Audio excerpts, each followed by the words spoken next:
பல பேருக்கு ஒரு நினைப்பு, ஏங்க நான் சேர்த்து வச்ச பாவ புண்ணியம் என் பிள்ளைங்களையும் சேருமா? நீங்க சேர்த்து வச்ச சொத்து போத்தெல்லாம் உங்க பிள்ளைங்கள சேருமா சேராதா? அப்ப எப்படி பாவ புண்ணியம் மட்டும் உங்க பிள்ளைங்களுக்கு போகாதுன்றீங்க?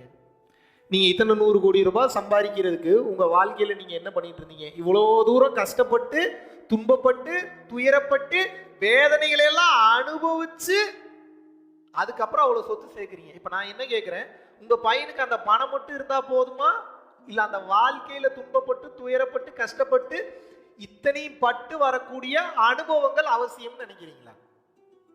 பாவம் என் புள்ள கஷ்டம் இல்லாம வாழ்ந்துட்டு போயிருட்டுங்க. கஷ்டம் இல்லாம வாழ்ந்துட்டு போகணும்னு நினைக்கிறது சரி.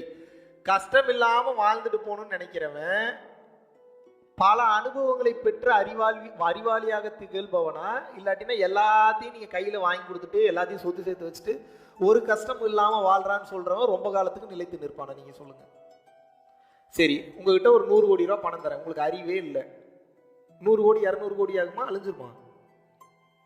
இப்போ ஒருத்தன்ட்ட அறிவுன்றது பாத்தீங்கன்னா இறைவன் அதிகமாக கொடுத்திருக்கிறார். 10 பைசா கூட காசு இல்லை, அவனுக்கு வெறும் 1 லட்சம் ரூபாய் தரேன். இது 100 கோடி ரூபாயா மாத்துவானா மாத்த மாட்டானா? இப்ப சொல்லுங்க, உங்க பசங்களுக்கு பணம் பெருசா அறிவு பெருசா?